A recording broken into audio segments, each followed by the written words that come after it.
నమస్కారం, వార్తలకు స్వాగతం. ముందుగా ముఖ్యాంశాలు. రామోజీరావు పార్థివ దేహానికి నివాళులర్పించిన టీడీపీ అధినేత నారా చంద్రబాబు నాయుడు సతీమణి. Kodali Nani press meet, TDP శ్రేణులపై ఫైర్. టీడీపీ అధినేత నారా చంద్రబాబు నాయుడు ప్రెస్ మీట్ నిర్వహించారు.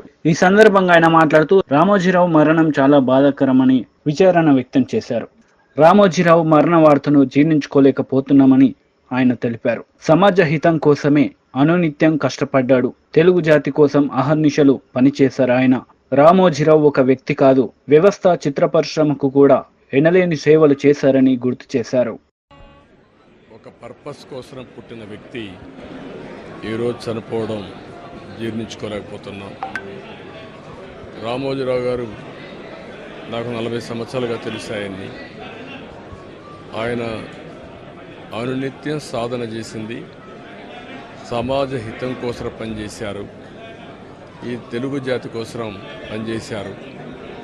ఒక మామూలు గ్రామంలో పుట్టి, సాధారణ కుటుంబంలో పుట్టి, ఒక అసాధారణమైన వ్యక్తిగా తయారు కావడమే కాకుండా ఆయన ఈరోజు చూస్తే ఒక వ్యక్తి కాదు, ఆయన ఒక వ్యవస్థ కింద తయారయ్యారు. ఆ రోజు ప్రారంభించింది మనం ఒకసారి చూస్తే మార్గదర్శితో ప్రారంభించి, మార్గదర్శి అయిన తర్వాత ఈనాడు ప్రారంభించి, అదే మాదిరిగా ప్రజా చైతన్యాన్ని మనం చూస్తే ఈరోజు రాష్ట్రంలో ఏ ఇంట్లో కూడా నిద్ర లేస్తానే ఈనాడు చదివితే తప్ప బయట వచ్చే పరిస్థితి ఉండదు. అంటే ఆ విధంగా ప్రజల్ని చైతన్యవంతులు చేయడానికి కానీ, విజ్ఞానవంతులు చేయడానికి కానీ అనునిత్యం సాధన చేశాడు. ఆయన ఏ పని చేసినా కూడా నేను మొదటి నుంచి కూడా చూశాను, రాజీ లేదు. 40 ఏళ్లుగా నేను ఆయనతో కలిసి ఉన్నప్పుడు కూడా, ఆయన పరిచయం ఉన్నప్పుడు కూడా ఏ రోజు కూడా ఆయన ఒకటే చెప్పేవాడు, మీరు ఏమి చెప్పినా నేను మాత్రం ధర్మం ప్రకారమే పనిచేస్తాను, విధి నిర్వహిస్తాను తప్ప నేను ఎల్లప్పుడూ ప్రజాపక్షానే ఉంటానని చెప్పి స్పష్టంగా చెప్పిన వ్యక్తి రామోజీరావు గారు. అంతేకాకుండా నిన్న చనిపోయే వరకు ఆయనకు ఒకటే కోరిక, నా కోరిక అంతా కూడా నేను అనునిత్యం పనిచేసి, పని చేస్తూ పనిలో చనిపోగలిగితే అది నాకు ఆనందంగా ఉంటుంది. అంతేకాదు, నేను చేసే ప్రతి నిమిషం నేను బ్రతుకున్నంత వరకు ప్రజల కోసం పనిచేయాలి, పని చేస్తూనే ఉండాలని చెప్పిన వ్యక్తి రామోజీరావు గారు. కానీ ఈరోజు మనం చూస్తూ ఉంటే ఆయన నిర్మించిన వ్యవస్థలు శాశ్వతం. ఒక ఈనాడు శాశ్వతం, అదే మరి ఈటీవీ శాశ్వతం. ఇది కాకుండా చిత్ర పరిశ్రమ కూడా ఎనలేని సేవలు అందించాడు. ఈరోజు రామోజీ ఫిల్మ్ సిటీ మీరు చూస్తే దేశంలోనే ఒక అత్యున్నతమైన స్టాండర్డ్స్లో రామోజీ ఫిల్మ్ సిటీ తీసుకొచ్చి ఆయన అనునిత్యం చెప్పారు, నేనేదో ఒక కమర్షియల్ కాంప్లెక్స్ కట్టచ్చు, వ్యాపారాలు చేయొచ్చు, నా వల్ల ఈ సిటీకి లాభం రావాలి, అదే మరి రాష్ట్రానికి ఆదాయం రావాలి, టూరిజం కింద ఉండాలని చెప్పి చేశారు. అలాంటి ఒక మహానాయకుడిని ఈరోజు పోగొట్టుకున్నాం. తెలుగు జాతి వెలుగు, తెలుగు వారి గుండెల్లో చిరస్థాయిగా ఉండే వ్యక్తి, అలాంటి వ్యక్తిని పోగొట్టుకోవడం చాలా బాధ అనిపిస్తుంది. ఏదేమైనా ఆయన ఇచ్చిన స్ఫూర్తి ఉంది. నా జీవితంలో ఎన్నో సంఘటనలు, నాకు ఎప్పుడైనా క్లిష్టమైన సమస్య వస్తే ఆయనతో నేను కన్సల్ట్ చేస్తే దాన్ని ఏం చేయాలనో ధైర్యాన్ని వ్యక్తి అతను. అందుకే మొన్న కూడా మీరు చూస్తే ఎప్పుడు ఎన్నికలు వచ్చినా కూడా ఆయన ధర్మాన్ని ఆయన నిర్వహించాడు. ఆయన ఎప్పుడు కూడా ధర్మం సైడే ఉన్నాడు, అదేవిధంగా పనిచేశారు. అందుకే ప్రజల్లో కూడా ఒక అచంచలమైన విశ్వాసం ఆయన పైన. దానికి కారణం ఆయన జీవితం మొత్తం ఆయన సంపాదించిన విశ్వసనీయత. అలాంటి వ్యక్తిని పోగొట్టుకోవడం చాలా బాధేస్తుంది.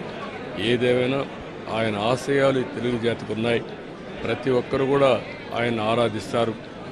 అందుకనే ఈరోజు ఒకటే కోరుతున్నా, ఆయన చెప్పిన విషయాలన్నీ నా చెవుల్లో ఎప్పుడూ రింగుమంటూ ఉంటాయి, వినపడుతూ ఉంటాయి. తప్పకుండా మళ్ళా తెలుగు జాతిని ఏ విధంగా ముందుకు తీసుకుపోవడానికి, అదే మరి ప్రత్యేకంగా ఆంధ్రప్రదేశ్ నష్టపోయింది, ఆ రాష్ట్రాన్ని అభివృద్ధి చేయడానికి రామోజీరావు గారు ఇచ్చిన స్ఫూర్తితో ముందుకు పోతానని తెలియజేసుకుంటూ, మరొక్కసారి ఈనాడు ప్రేక్షకులకి, ఈటీవీ ప్రేక్షకులకి రామోజీరావు గారి ఈరోజు ఈ సంస్థలో పనిచేసే సిబ్బందికి అదే మరి కుటుంబ సభ్యులందరికీ కూడా నా ప్రగాఢ సానుభూతి తెలియజేస్తున్నా. వారికి భగవంతుడు ఒక శక్తిని ఇవ్వాలి. ఆ శక్తితో మళ్ళీ ఈ లెగసీని కంటిన్యూ చేసి రామోజీ గారి యొక్క స్ఫూర్తి చిరస్థాయిగా ఉండడం కోసం వాళ్ళు పనిచేస్తారని చెప్పి ఆశిస్తున్నా. అదే సమయంలో ఆయన ఆత్మకు శాంతి కలగాలని భగవంతుడిని మనస్ఫూర్తిగా ప్రార్థిస్తున్నా. ఆయన చేసిన పనులు శాశ్వతం. భవిష్యత్తులో కూడా తెలుగు జాతి గుర్తుపెట్టుకునే విధంగా చేశారు. అలాంటి ఆయనకు మనశ్శాంతి కలగాలని భగవంతుడిని మనస్ఫూర్తిగా ప్రార్థిస్తూ తెలుగువారి అందరూ ఆశీస్సులు ఉన్నాయి. ఆ ఆశీస్సులు ఆయనకు ఎప్పుడూ ఉంటాయని చెప్పి కూడా కోరుకుంటూ అందరి దగ్గర సెలవు తీసుకుంటాం. బీజేపీ లీడర్ మీడియా సమావేశం నిర్వహించారు. ఈ సందర్భంగా పలు అంశాలపై ఆయన మాట్లాడారు. చిత్రంలో కానీ అదే రకంగా జర్నలిజం ఫీల్డ్లో కానివ్వండి, ఒక వ్యాపారవేత్తగా తెలుగు ప్రజలందరూ కూడా గర్వించే స్థాయిలో ఈనాడు పత్రిక తనదైన శైలిలో నిక్కచ్చిగా, నిర్భయంగా, ముక్కుసూటిగా ఆ రకంగా ఒక పత్రికా యజమానిగా క్రమశిక్షణకు మారుపేరు రామోజీరావు గారు. వారు విలువలతో కూడుకున్నటువంటి జీవితాన్ని గడిపి దేశంలోని అతి గొప్ప ఒక film city, Ramoji film city హైదరాబాద్లో నిర్మించి హైదరాబాద్కే కాకుండా ఉమ్మడి ఆంధ్రప్రదేశ్లో కూడా ఒక గొప్ప మరి ఫిల్మ్ సిటీగానే కాకుండా ఏ రకంగా మొత్తం ప్రపంచమంతా ఆకర్షించే రీతిలో వారు తన జీవితంలో అన్ని రంగాల్లో రాణించిన వ్యక్తిగా వ్యవసాయ క్షేత్రంలో, సినీ రంగంలో, అదే రకంగా పత్రికా రంగంలో కూడా అందరి మన్ననలు పొంది ఒక మార్గదర్శిగా అందరికీ కూడా స్ఫూర్తిదాయకంగా ప్రేరణగా ఉన్నటువంటి వ్యక్తి. వారి లేని లోటు తెలుగు ప్రజలందరూ కూడా తీరని లోటుగానే భావిస్తూ వారు ఏ ఆశయాల కోసమైతే జీవితాంతం వారు కృషి చేశారో ఈనాటి యువత, ఈనాటి మరి రాజకీయ నాయకులు సైతం కూడా దాన్ని ఆదర్శంగా తీసుకొని వారి ఆశయ సిద్ధి కోసం పనిచేసినాడే నిజమైన నివాళులు అర్పిస్తామని వారికి భారతీయ జనతా పార్టీ వైపు నుంచి కూడా ప్రగాఢ సంతాపాన్ని వ్యక్తం చేస్తూ వారి కుటుంబ సభ్యులకు భగవంతుడు మనోధైర్యాన్ని ప్రసాదించాలని, వారి ఆత్మకు శాంతి చేకూర్చాలని చెప్పి నేను భగవంతుని ప్రార్థిస్తాను. పార్లమెంటు సభ్యులు ఈటెల రాజేందర్ గారిని పెద్దలని వారి యొక్క సందేశాన్ని మీడియా అన్ని మీడియా వచ్చింది. సామాన్య జీవితం మొదలుపెట్టి తనకంటూ ఒక చరిత్రని రాసుకున్నటువంటి, నిర్మించుకున్నటువంటి నాయకుడు రామోజీరావు గారు. రామోజీరావు గారు ఏ పని మొదలుపెట్టినా, నష్టం వచ్చినా కష్టం వచ్చినా లాభం నష్టమైనటువంటి దానికి పోకుండా సంపూర్ణంగా దాన్ని అమలు చేసేంత వరకు, దాన్ని పూర్తి స్థాయిలో నిర్మించేంత వరకు, దాన్ని తీసుకుపోయే వరకు నిద్రపోని వ్యక్తి రామోజీరావు గారు. మొత్తం రాజకీయ వ్యవస్థలో ఆనాడు ఉమ్మడి ఆంధ్రప్రదేశ్లో ఈనాడు పత్రిక ద్వారా అనేక రకాల చైతన్యపు మార్గాన్ని అందించినటువంటి వ్యక్తి రామోజీరావు గారు. ఈ రాష్ట్రంలో మద్య నిషేధం కోసం జరిగిన ఉద్యమంలో ప్రముఖ పాత్ర పోషించి మొత్తం ఒక గొప్ప ఉద్యమాన్ని నిర్మాణానికి నాంది పలికే పత్రిక కూడా ఆనాడు ఈనాడు పత్రిక. నిక్కచ్చిగా, నిజాయితీగా, ఎవరికి భయపడకుండా, విరవకుండా తనకంటూ ఒక వరుణి సృష్టి. టీడీపీ పోలిట్ బ్యూరో సభ్యులు వర్ల రామయ్య మీడియా సమావేశం నిర్వహించారు. ఈ సందర్భంగా సీఎం జగన్ రెడ్డిపై మండిపడ్డారు.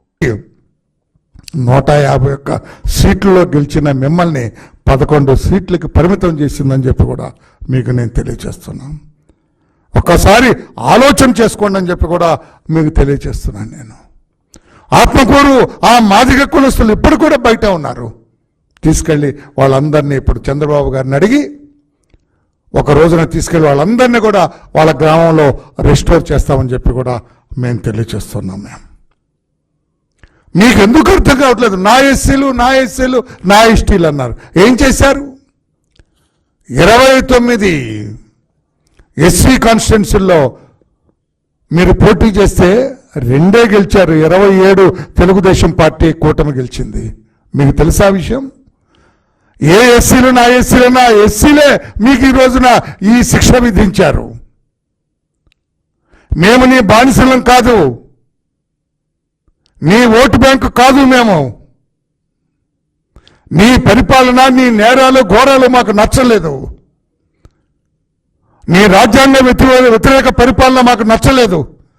నీ ప్రజా వ్యతిరేక పరిపాలన మాకు నచ్చలేదని చెప్పి వాళ్ళందరూ కూడా మిమ్మల్ని చీకొట్టిన వాస్తవాన్ని మీరు ఒకసారి గుర్తు చేసుకోండి అని చెప్పి కూడా జగన్మోహన్ రెడ్డి గారికి నేను తెలియజేస్తున్నాను. నేను 29 కాన్స్టిట్యున్సీల్లో కేవలం 2 గెలిచారు మీరు. అది కూడా మా వాళ్ళు చేసిన చిన్న పొరపాటు వల్ల మీరు గెలిచారు. 27 సీట్లలో తెలుగుదేశం పార్టీ కూటమి గెలిచిందని చెప్పి కూడా గుర్తు చేస్తున్నా. ఎస్సీలని వెంట లేరు. ఎస్సీలందరూ కూడా ఈ రోజున చంద్రబాబు గారి నాయకత్వాన్ని బలపరిచారని చెప్పి కూడా నీకు గుర్తు చేస్తున్నా జగన్మోహన్ రెడ్డి గారు. ఎస్టీలు 6 సీట్లుంటే అందులో 2 మాత్రం మీరు గెలిచారు. 4 సీట్లు కూడా తెలుగుదేశం పార్టీ కూటమి గెలిచిందని చెప్పి కూడా నేను తెలియజేస్తున్నా.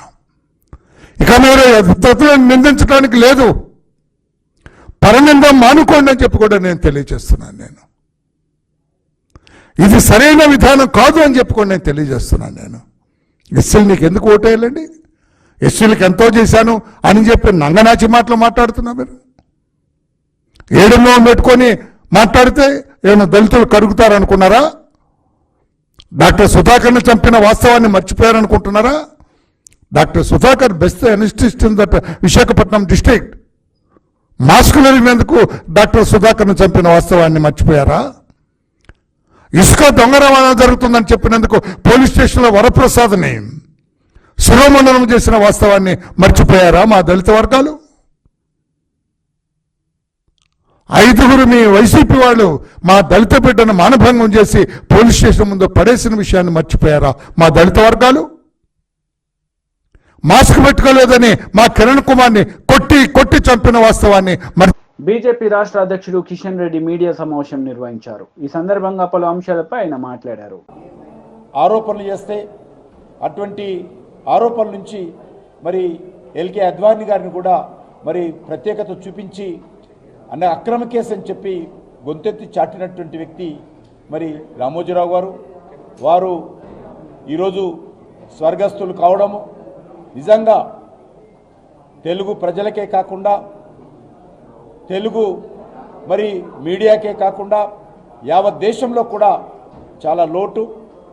వారు స్వర్గస్థులు కావడం అంటే మరి ఆ లోటును పూడ్చడము ఇటీవల కాలంలో ఎవరు చేయలేనటువంటి మరి గొప్ప వ్యక్తిత్వము, గొప్ప శక్తి రామోజీరావు గారు. వారి స్వర్గస్థులు కావడము నేను భారతీయ జనతా పార్టీ తరఫున నా తరఫున వారికి మరి ప్రగాఢమైనటువంటి మరి సంతాపాన్ని వ్యక్తం చేస్తూ ఉన్నాను.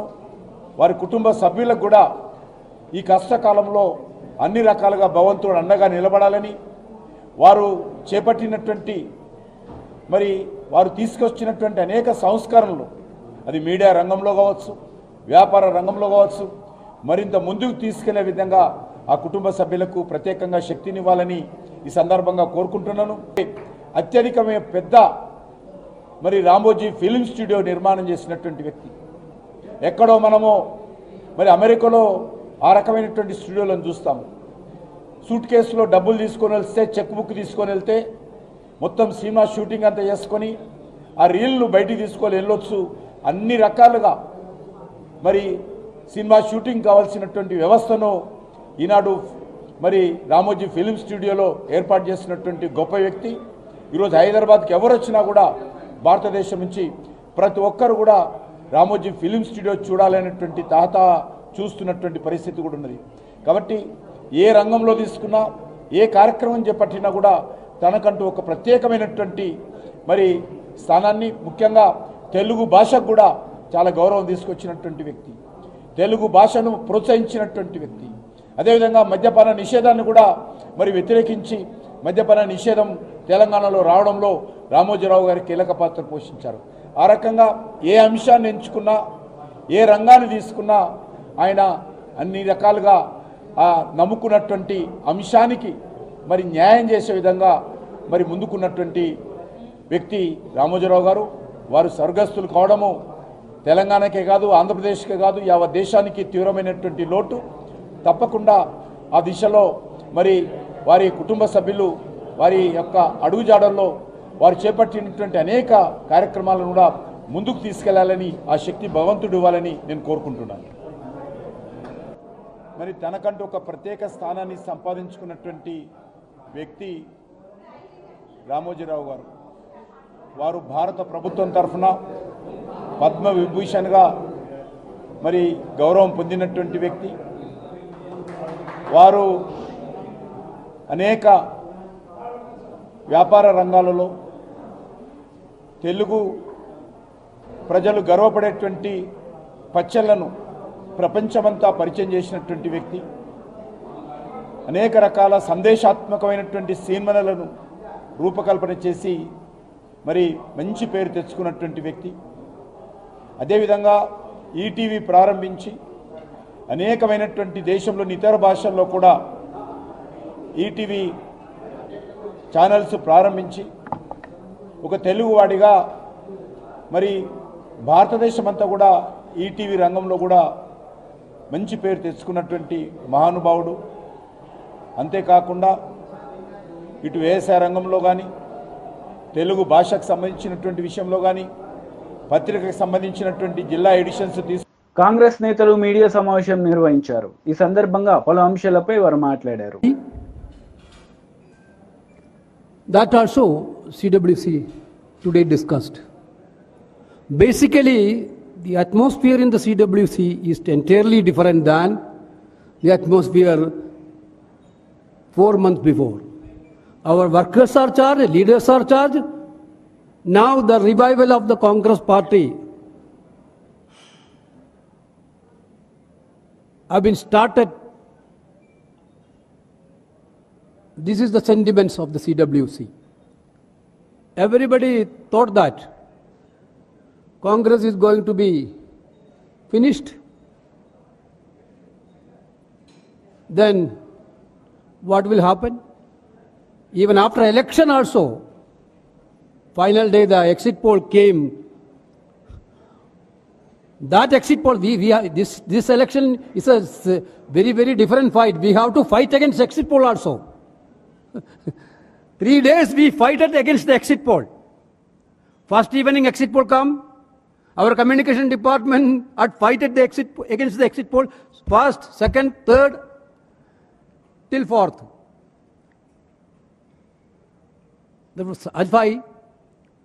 Why this had happened? Because there were several attempts to divert the entire agenda of Congress and India alliance to divisive politics. The BJP government had only one agenda. Narendra Modi led BJP had only one agenda, to divide the people. No answer of unemployment, no answer about price rise, no answer to Agniveer issues. But Congress party and India alliance stood very strongly in that way, that stick with our guarantees, our narrative. This was very fabulous. CWC unanimously acknowledged the greatest service done by our Congress President Mallikarjuna Kharge ji and former President Sonia Gandhi ji and Rahul Gandhi ji and Priyanka Gandhi ji for making Congress party in such a level. We adopted 2 resolutions today. One resolution, I will read it out.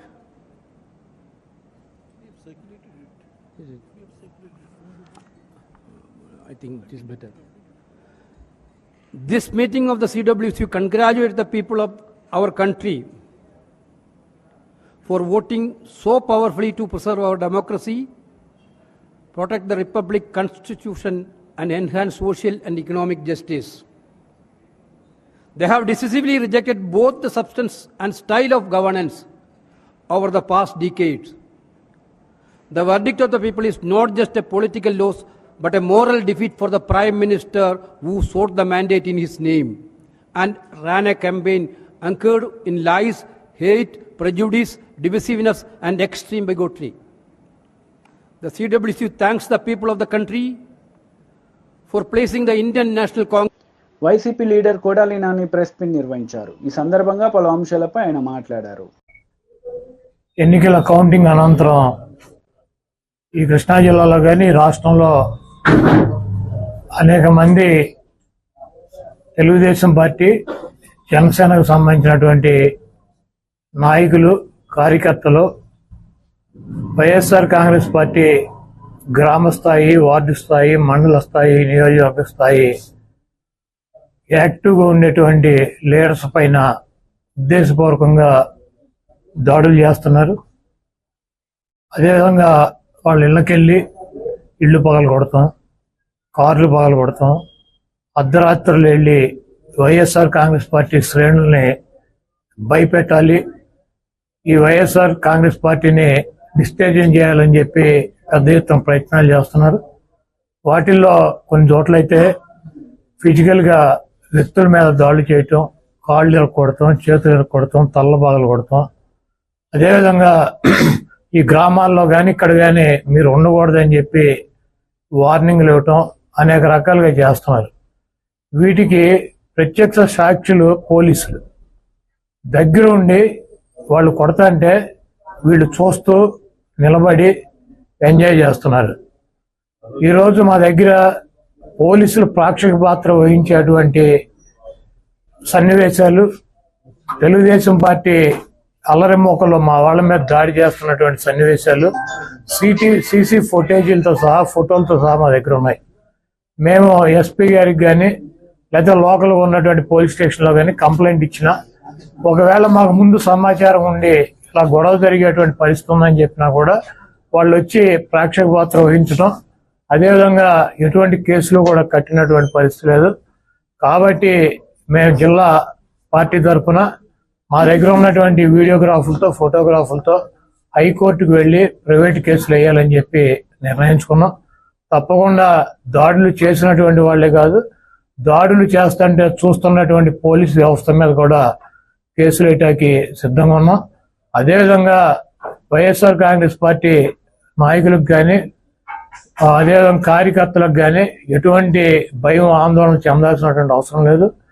రేపు 2 రోజుల్లో జిల్లాలో ఉన్నటువంటి ముఖ్య నాయకులందరం కలిసి ప్రతి నియోజకవర్గానికి వెళ్ళి దాడులు చేసినటువంటి వాళ్ళు ఇళ్ళకెళ్ళి ధైర్యం చెప్పేటువంటి కార్యక్రమం చేస్తాం. దీనికి జగన్మోహన్ రెడ్డి గారు కూడా మీరు ఎట్టి పరిస్థితుల్లోనూ కార్యకర్తలు కానీ, నాయకులను కానీ జరుగుతున్నటువంటి దాడుల్ని మీరు చూస్తూ ఊరుకోవద్దు, పార్టీ అంతా యాక్టివ్ అవ్వండి, అందరూ ఒక వేదిక మీదకి వచ్చి వాటిని తిప్పి కొట్టాల్సిన అవసరం మన మీద ఉందని చెప్పి ఆయన కూడా చెప్పారు. కాబట్టి పోలీసు వ్యవస్థ ఒక అసమర్థమైనటువంటి వ్యవస్థగా ప్రేక్షక పాత్ర వహిస్తున్నటువంటి ఈ పోలీసు వ్యవస్థకి మరి మా నుంచి ఈ తెలుగుదేశం పార్టీ గోండాల నుంచి మా పార్టీ నాయకుల్ని, కార్యకర్తల్ని కాపాడుకోవటానికి మేము కూడా 2 రోజుల్లో రోడ్డు మీదకి వచ్చి ఎక్కడైతే మా వాళ్ళ మీద దాడులు జరిగినాయి, ఎక్కడైతే మా వాళ్ళని ఇబ్బంది పెడుతున్నారో ఆ ప్రాంతానికి వెళ్తాం. ఆ కాన్స్టిట్యున్సీకి కానీ, ఆ జిల్లాకు కానీ సంబంధించినటువంటి నాయకులందరూ కూడా పాల్గొంటారు. ఆ నియోజకవర్గంలో ఉన్నటువంటి లీడర్స్ కానీ, కార్యకర్తలు కూడా పాల్గొంటారు. తప్పకుండా లా అండ్ ఆర్డర్ ఇష్యూస్ కనుక వస్తే దానికి పోలీస్ వ్యవస్థే బాధ్యత వహించాలి. YCP leader Perni Nani media సమావేశం నిర్వహించారు. ఈ సందర్భంగా పలు అంశాలపై ఆయన మాట్లాడారు. ఆ అమ్మాయి కాళ్ళ మధ్యకి బాంబులేసి, అమ్మాయి ముగ్గేసుకుంటుంటే ఇంటి ముందు కాళ్ళ మధ్యకి బాంబులేసి ఏమే నీ మొగుడున్నాడా అని చెప్పని దౌర్జన్యానికి వెళ్తే ఆ అమ్మాయి తిరిగి ఏమయ్యా బాంబులు నా మీద వేస్తావా, నువ్వు గెలిస్తే మీ ఊరేగు మా మీద దౌర్జన్యం చేస్తారా, నా మొగుడితో ఏం పని నీకు అని చెప్పని అడిగితే ఇంట్లోకి వెళ్ళి ధ్వంసం చేశారు. కేసు లేదు, తిరగబడ్డారు అప్పుడు వాళ్ళు. ఆ ఇంట్లో వెంటనే మొగుడు పరిగెత్తుకొచ్చి మొగుడు, భార్య, పిల్లలు తిరగబడితే వాళ్ళ మీద 307 చూడండి పోలీసు. వీళ్ళ మీద కేసులేదు. వీళ్ళ మీద దాడి చేసిన దానికి, ఇళ్ళ ఇంటి మీదకి వచ్చి దాడి చేసిన దానికి కేసు లేదు, వాళ్ళ మీద 307. దాంట్లో మళ్ళీ ఎంత పోలీసు ఎంత దిగజారిపోయే వ్యవస్థ అంటే ఇదన్నీ సాక్ష్యం, కళ్ళతో సాక్ష్యం చూస్తూ కూడా. నేను గొడవ జరుగుతుందని బందర్ డీఎస్పీ గారికి ఫోన్ చేశాను, బలవాన్పేటలో గొడవ జరుగుతుందని చెప్పాను, పోలీసుని పంపని. నాకు ఫోన్ రాగానే నేను ఫోన్ చేసి పంపించాను, చెప్పండి అర్జెంటుగా పంపండి. పోలీసు ప్రత్యక్షంగా ఉండగా ఆ ఇంటి మీద గొడవ చేసి కొడితే, పోలీసు ఉన్నా కూడా ఏం పట్టించుకోకపోతే, వాళ్ళు తిరగబడితే ఆత్మరక్షణ కోసం తిరగబడితే 307 వీళ్ళు కేసు లేదు. ఈ రకంగా ఎవరెవరైతే ఇవాళ పొద్దునుంచి ఇవాళ ఎమ్మెల్యేలందరం కూడా, మాజీ ఎమ్మెల్యేలందరం కూడా కూర్చుని అసలు ఏంటి పోలీసు వ్యవస్థ దగ్గరుండి ఇలా దాడులు చేయిస్తుంది, ధ్వంసం చేయిస్తుంది, కత్తిపోట్లకి అంటే అత్యాయత్నాలు చేస్తుంటే పోలీసులు సాక్ష్యాలు ఉంటున్నారు దగ్గరుండి, ఏం మాట్లాడట్లేదు, నిమ్మకు నీరెత్తినట్టు ఉంటున్నాం, వాళ్లే ప్రోత్సహిస్తున్నట్టుగా ప్రవర్తిస్తున్నారని చెప్పని ఏంటి అసలు ఏం జరుగుతుందని మేము ఎమ్మెల్యేలందరం కూర్చుని మాట్లాడుకుంటాకి జిల్లాలో ఉన్నటువంటి మాజీ ఎమ్మెల్యేలందరం కూడా కూర్చుందామంటే మీరు వెళ్ళకూడదు మీటింగ్కి. జోగి రమేష్ ని నిర్బంధించారు, పామర్ అనిల్ నిర్బంధించారు, వంశీని నిర్బంధించారు. వీళ్ళని కూడా నిర్బంధిస్తే దాటుకుని మీ ఇష్టం వచ్చింది చేసుకోండి అని చెప్పి నడుచుకుంటా ఊరి చివరికి వస్తే చివరికి అప్పుడు వేరే కార్లు వేసుకుని రావాల్సిన పరిస్థితి. అంటే మీరు ధ్వంసం చేసే వాళ్ళని, దాడులు చేసే వాళ్ళని, కిరాయి మోకల్ని, అల్లరి మోకల్ని, రౌడీ మోకల్ని కంట్రోల్ చేయరు. మీ ముందే మీ ప్రత్యక్షంగా మీరుండగా ఇళ్ల మీద పడి ధ్వంసం చేస్తుంటే, ఇళ్లలో ఆడమగాని కొడుతుంటే మాట్లాడరు, కేసులు కట్టరు. ఏం జరుగుతుందా మరి మనం ఏం చేద్దామని చెప్పని ఎస్పీని కలుద్దామా, ఏం చేద్దాం, గట్టిగా పోలీసుని మాట్లాడదామా, పోలీసుని అడుగుదాం, ఇక మీరు కాదు మేమేం చేయలేమండి, చంద్రబాబు మమ్మల్ని ఏమి చేయొద్దు అన్నాడు, మా చేతులు కట్టేశాడు, మేమేం చేయమంటే కనుక మా వాళ్ళన్నా మేమన్నా తిరగబడరు, ఏం చేస్తాం, కాపాడుకోండి మీ ప్రాణాలను చెప్పాల్సిన పరిస్థితి కదా మేము మాట్లాడుకుని.